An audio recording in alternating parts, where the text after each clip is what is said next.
Vladimir Putin is facing a catastrophic collapse in military discipline after Russian special forces reportedly refused to carry out their missions.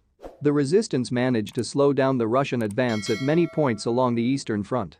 The Ukrainian military has inflicted heavy casualties on the Russian invaders and sparked a mini-revolt among some of Putin's most professional and best-trained troops. A Russian military expert has claimed that the special forces refuse to conduct reconnaissance missions until they have better air cover to protect themselves from Ukrainian attacks.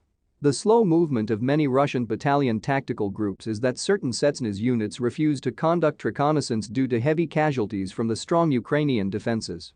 The army says it has shot down more than 300 unmanned aerial vehicles (UAVs) since hostilities began on February 24. Spetsnaz is the Russian equivalent of the British Army's SAS and was formed in the 1950s to carry out strategic missions. In general, Spetsnaz military units are a light infantry airborne force capable of acting as shock troops. During the Cold War, they served to maintain the status quo in the Soviet sphere of influence. Spetsnaz units led the 1968 invasion of Czechoslovakia and were instrumental in crushing the 1956 Hungarian uprising. They were also widely used in operations in Afghanistan during the country's occupation by the Soviet Union. After the collapse of the Soviet Union, Spetsnaz forces went into action in Chechnya, as well as Crimea and Syria. Today, some elite Spetsnaz units like the Alpha and Vimpel groups have purely strategic missions such as counter-terrorism, counter-proliferation, and nuclear facility security. Russia's elite force has achieved legendary status in the West, gaining mythical status in nearly.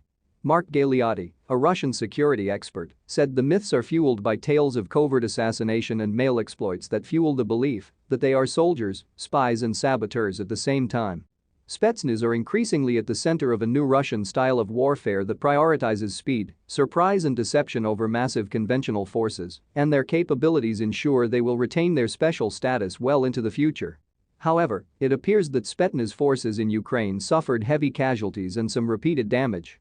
In March, up to 11 members of a GRU Spetsnaz brigade were reportedly killed in fighting in Mariupol. It comes as Kyiv insisted on Sunday that there could be no ceasefire agreement with Moscow that would involve a cession of territory to Russia. So guys, with that we have come to an end of this edition of the news. Make sure to subscribe if you haven't. Thanks so much for watching. Until next time. Bye.